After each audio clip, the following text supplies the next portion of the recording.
Hello YouTube, this is the Florida Rider.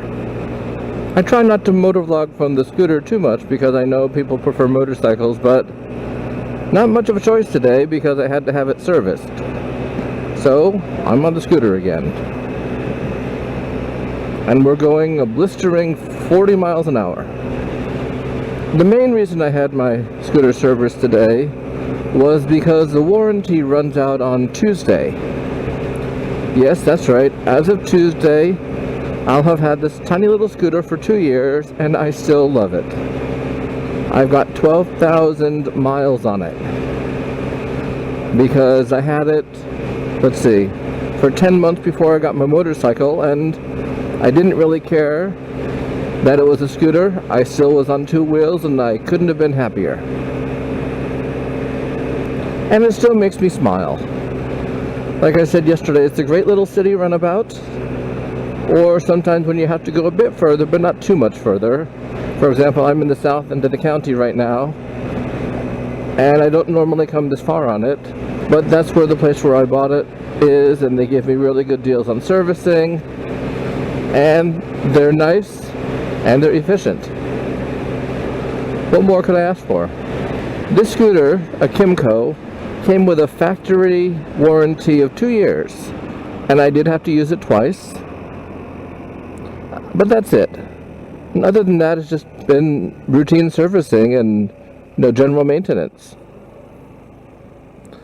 I did actually ask the guy at the shop if he could give me a price on how much he'd give me for it if I put it towards a trade and traded up to a 125 or a 150.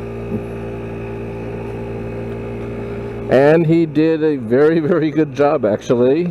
He gave me the price of $1,300 out the door for the same scooter I have, but a 125 version, or a different scooter that's a 150 for $1,900. I admit that I did seriously consider it because the 125 version of my scooter would enable me to keep up with traffic better. I mean, this does 40, 45, but that's about it. And that would have done a good 60 or so. But then I thought about where I really use this. I mean, I don't really use it on roads that I need to go 60 miles an hour.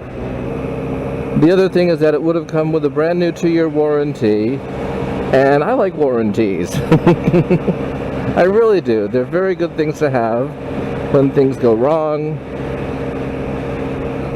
So we're just going to assume that for the next year or two, nothing's going to go wrong with the scooter.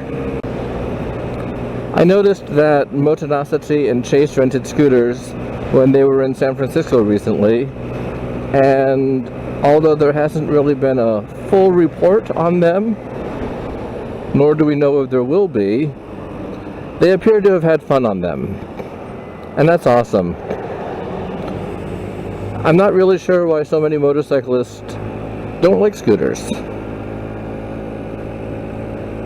I mean, there are scooters that are 50cc like mine, but there are also scooters that range up to 700 these days. I have friends who ride Bergman 650s. I have a friend who rides a Kymco 500. And I've seen some people say that bigger scooters don't count when they talk about scooters. They're talking about small scooters like the one I'm on right now.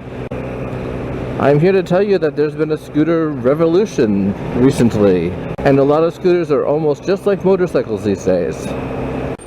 As I've mentioned before, I would not buy a big scooter. And despite the fact that I've been blathering on about scooters, that doesn't make me a hypocrite. You see, I am a motorcyclist first and foremost. I learned to ride on a motorcycle, and I've been riding motorcycles for a long time. Scooters are something that I gave a shot about 10 years ago or so, and liked. The two real things that keep me from even considering buying a big scooter are automatic transmissions, because I do like to shift a motorcycle. Now granted, there are scooters you can shift, but it's not shifting like a motorcycle. They're just little buttons on the dashboard that you push. And the second thing is the feet forward position.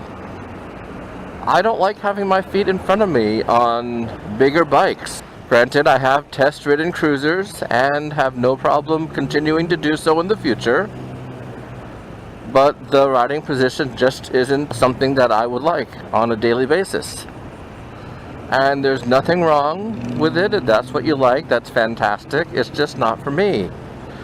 I'm so used to having my feet on the side to be able to put them out if anything happens that I don't think I could get used to not having that option on a cruiser or a big scooter.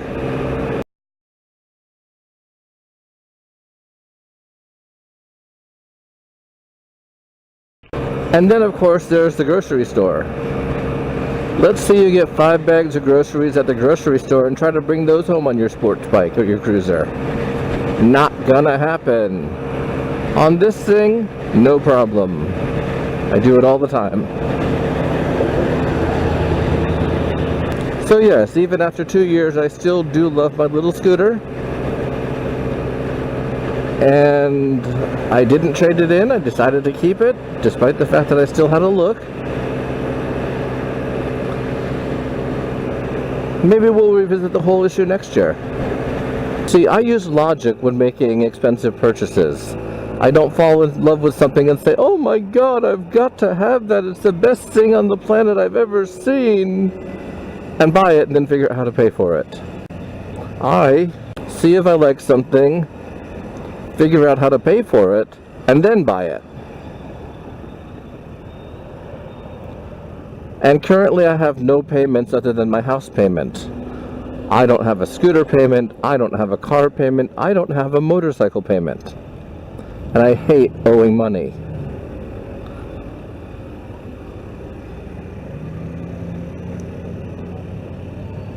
So that's how I talked myself out of going home with a different scooter today.